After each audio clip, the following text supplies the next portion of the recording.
Next, we have Minister Morgan, Robert Nesta Morgan, our minister that is responsible for works, to come and talk about the work that's being done to clear the roads and get us access to those people who are currently marooned. Minister Morgan.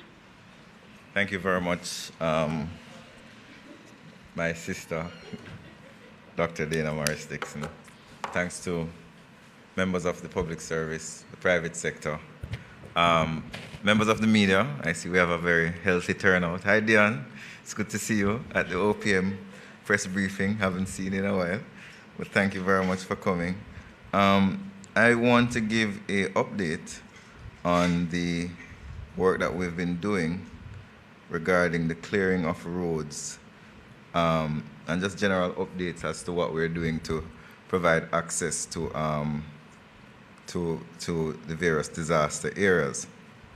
And as usual, take your questions as it relates to the issues that have been raised in the press conference. So in my last updates, I would have told you that one of our priorities, or at least our main priority, is to provide a corridor for persons to be able to bring relief supplies, especially to the western parishes that have been severely impacted.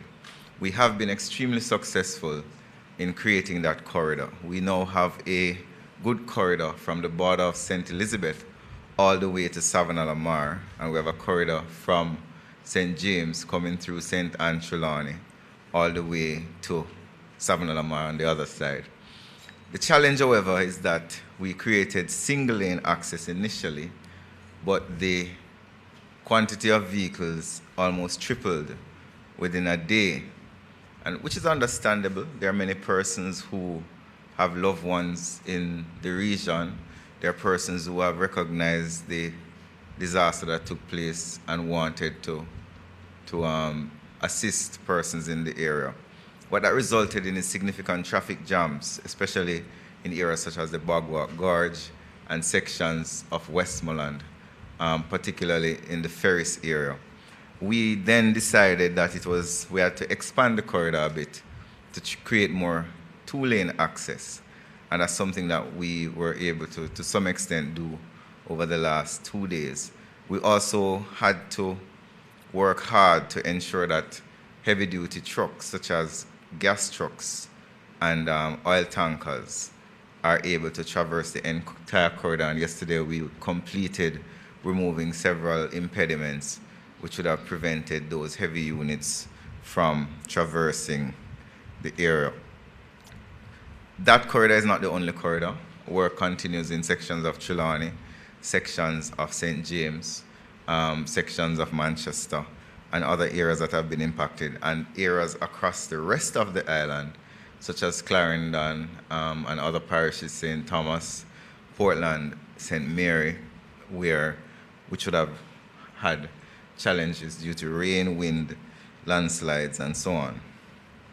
So to give you an update on the main corridors that have been opened so far, Ocho to Port Antonio to Morant Bay to Kingston to Aguata Vale via the Junction Road, Mandeville to Santa Cruz to Black River to White House, as I said, White House to Savannah-la-Mar to Negril, Savannah-la-Mar to Montego Bay, and Montego Bay to Ocho Rios. I would have driven that entire corridor from from Kingston to Ocho Rios yesterday, ending last night, and it is drivable.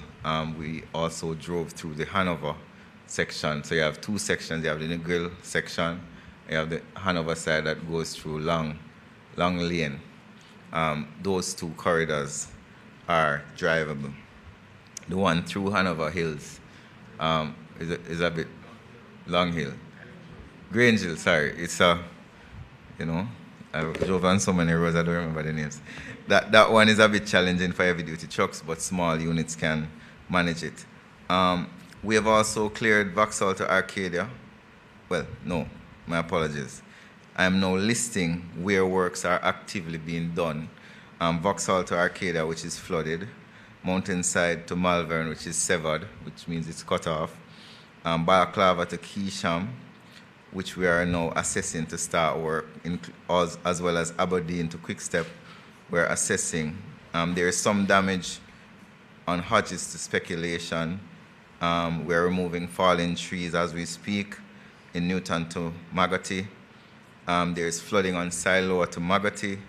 Knoxwood to Burn Savannah is also flooded. And in Manchester, we have several flooded roads which we have to wait until the flooding recedes.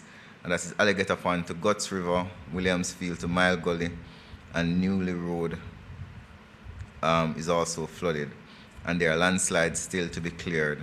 Dump to Moravia, Christiana to Ashton. We have some challenges in the St. Andrew area as well. Guava Ridge to Mahogany Vale. We have a damaged ford and some landslides that need to be addressed. And we're addressing landslides in Red Light to Hardware Gap, Bull Bay to Bloxborough. And in St. Catherine, we're addressing landslides in Sport Park to Post Road, Bartons to Ginger Ridge. We have a peculiar issue in Spanish Town to Bogwalk, where there are some pole lines that are on the ground, and we had closed the roads, and we're approaching the police because there are persons who have removed the closure and are seeking to extort motorists. So that is something that we have to address. There are several other updates that we will be publishing. Most of the challenges that we face in terms of opening roads is flooding, significant landslides, and in some cases, falling trees. We are working with the Jamaica Public Service Company. We have worked out an arrangement where on a daily basis we are engaged with them in a meeting where we are clearing and there are JPS poles. We work together to remove those poles or relocate them. So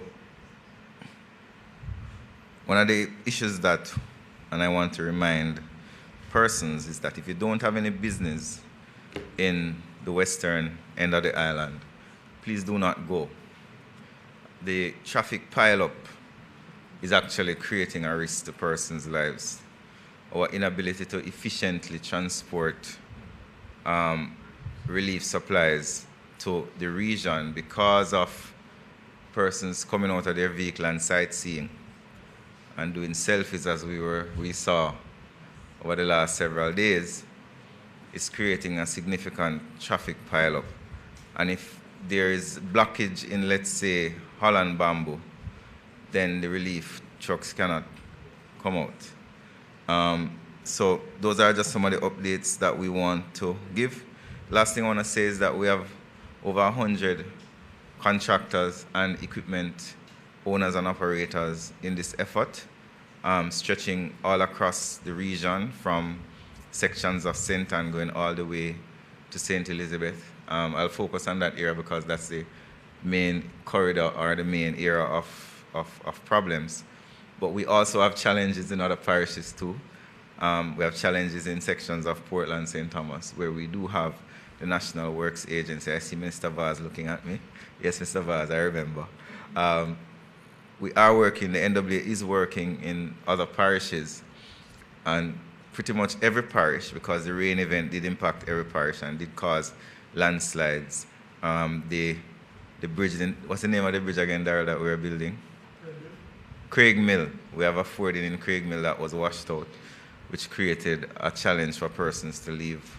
And that is in the eastern side of the island, not where the hurricane fell. So we do have teams all across the island and NWA representatives all across the island doing work. So thank you very much, ladies and gentlemen. And that's my update for today. All right, thank you. As you heard it, there's work happening all over the country. The entire country was affected, and there's a lot of road work that's going on. And again, we thank the NWA team. I saw you all out there doing your work. You're out there until late in the night, and all of the contractors working with you. We're very grateful for that work. All right.